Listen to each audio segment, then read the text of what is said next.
Mına жерде жаңа не деді ғой? Күмішлер монастырының ең төменгі жер асты қабаттарында жүрміз. Dışarıda iletişim kurmak için megafon, ses sistemi var gibi. Konuştuklarını buradan duyabiliyorlar. Şurada Evet, hamam mı olmuş? odada. Evet, buradan bize Mehmet sesleniyor ya yukarıda. Ne yapıyorsunuz diye. Bir ses sistemi var. Yukarıyla iletişim var. O deliklerin sebebi de sesin gitmesini sağlamak. Дауыс мына жаққа шығады екен да сөйлеген кезде. Мына жер хамам екен ғой. Мына жерде сулар осы жерге төгіліп. Kötü sular şurada mı? Yok, burada temiz sular birikiyor. Buradan çekiyorlar. Evet. Anlamadım. Tamam giriyoruz. Biz жер асты өңірінен қайтадан жоғары көтеріліп бара жатырмыз. Өте тік.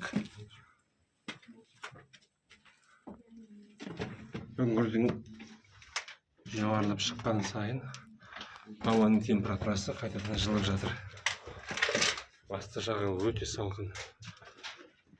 Керемет ойластырып жасалған.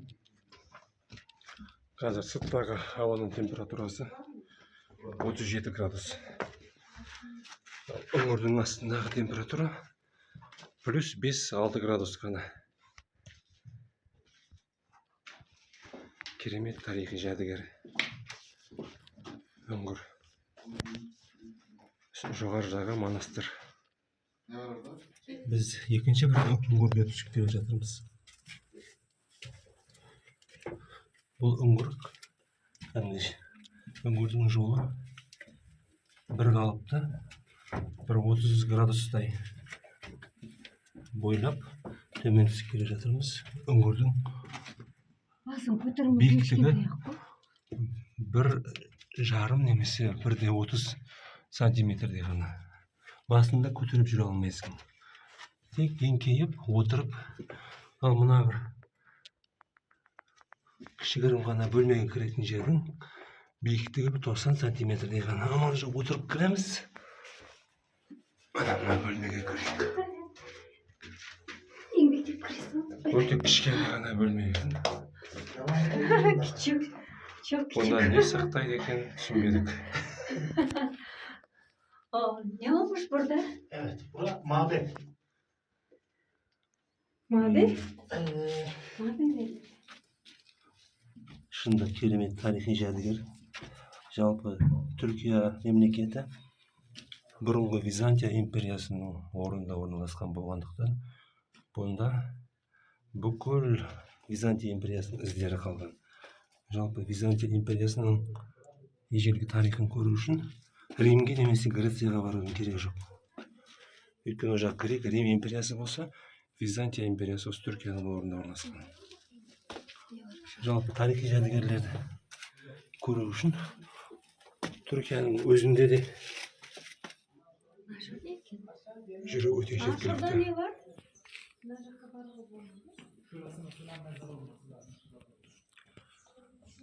Бек жартасты жоғарыдан қазып, биіктігі бір 15 метрдей бар. Сондай биіктіктен ежелгі ұсталар қазып салған осындай монастыр бар. Византия империя кезінен қалған. Не деген шеберлік, не деген еңбек ұсталар осыны жылдап, ғасырлап бойы қазып салған.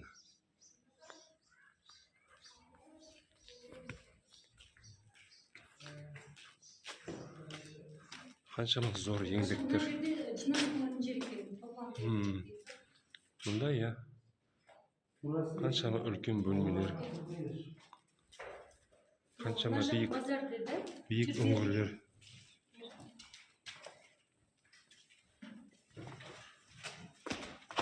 Мұнда мазар болған екен бұл. Әрбір шұңқыр бір-бір адамның зираты болған екен. Онда үлкен шұңқырлар бар.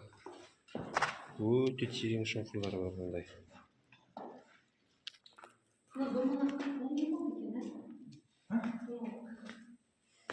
Онда үлкен крест тұр. Үлкен крест. тұнып тұрған тарих. Burada dua edilir sonra Мына жақта таза болады ғой, денесін жуады ғой. Түсінікті. Мына бөлме жалпы жаназасын шығаратын бөлме. Ежелгі христиан поптарының, Жуындыратын жер. дін басыларының жаназасын шығаратын кішігірім ғана бөлме. Оның соңында кең бөлмеде мұнда жерленген. çocuğum yani iyice yani Mehmet gibi olsa Mehmet. Мен шығайын ба, сен шығасың ба? Öyle mi? Кет, шыға бер. Монастырдың ежелгі сатылары бір аяқ қана сияды. Міне осындай ежелгі сатылар, Kırık ediyor. лестницалар. Екінші қабатына өрмелеп шықтық.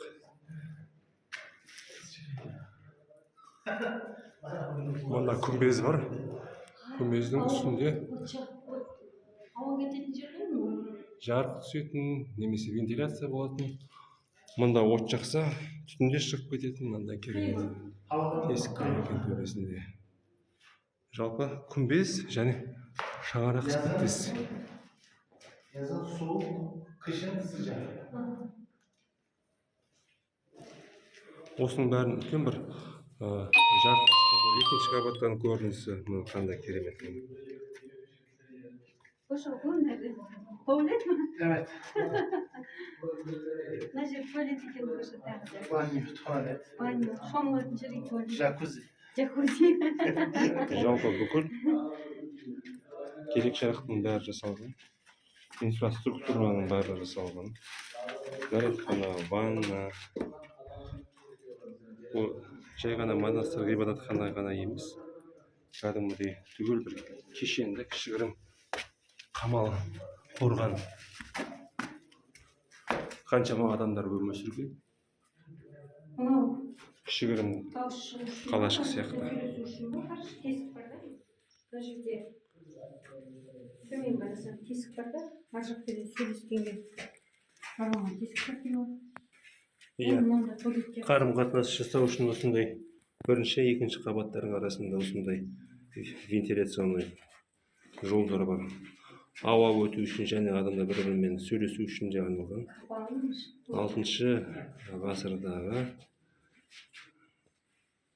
6 ғасырдағы байланыс құралдары.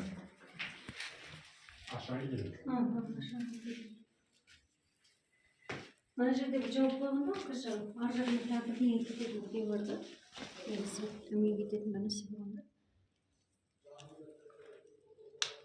Иә, белгісіз мұнда не болғаны. Бірақ Siz Japonya'dasınız. Қазақстаннан келдік. Kazakistan. Қазақ kardeşimiz соларыз. Yani sizin konuşmaya baktım biraz Türkçe vardı içinde. Ben oradan anladım. Ады түрече, Лира. Мына жақтан мында көрініс шығады. Егер мұнда 6 ғасырдың адамы аяқ астынан пайда болатын болса, ештеңе өзгермеген. 14 ғасыр бойы, 1400 жыл бойы ештеңе өзгермеген.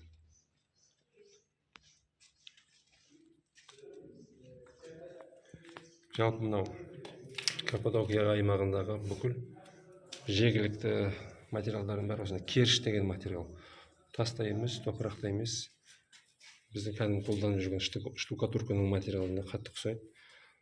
Тығыздығы да сондай, мықтылығы да сондай. Бір тұтас жаратылыс болғандықтан, бұл штукатуркадан қалың өз осы жаратылған керемет материал. Біздің қазіргі салып жатқан үйлеріміз көп болса 50-60 немесе 100 жылға жетуі мүмкін. Бірақ сол замандағы 1500 жыл бұрынғы салынған құрылыс әлі тағы да 1500 жыл тұра алады. Осы ғибадатханаға қамалға шабуыл жасайтын болса, қақпаның тұсында осындай кішігірім тесік бар екен. Осы тасты алады да осы жерден қайнақ су немесе қайнаған майды шапқыншылардың үстіне құйып жібереді. Анда тесік бар, сол тесіктен бақылаушылар отырады. Evet, aynen kaynatıyor. Oradan da döküyorlar. Мына жерде қазанда қайнатады болшы. Төмен жерде Мында жағасыз. бір өрмекші отыр. Мына жерде қазан қайнатады екен. Қазан қайнатады. Жалпы түгел өнеркәсіп инфраструктураның барлығын сол заманға лайық еді. Түгел ойластырып жасалған. Ойлап қарасаң, қазіргі заманғы архитектордан 1000 жыл бұрынғы архитекторлардың білім деңгейі жоғары болған сияқты. Барлығы ойластырылған және бәрі қарапайым. Ешқандай электр қуатынсыз, салқын, ешқандай вентиляциялық құбырсыз ақ ауасы таза. Ешбір ағаш қолданылмаған, шеге қолданылмаған, бетон қолданылмаған. Қандай керемет құрылыс. Ғибадатхананың мына биіктігі 15 метрдей болады. Осыншама биіктіктен қазып, қаншама жылдар, ғасырлар бойы қазып жасаған осыны. Қазір түгелде 360 градуста панорамалық видео жасап жатырмыз. Бұны көзбен көргенге жетпейді. Бұндай тауды, түгел тауды қашап қазу өнері ежелгі дәуірде де көп болған. Үндістанда бар және Иорданияда бар осындай. Салих пайғамбардың замандағы Құранда айтылатын тас қашап тауды тесетін қауымдардың соңғы іздері.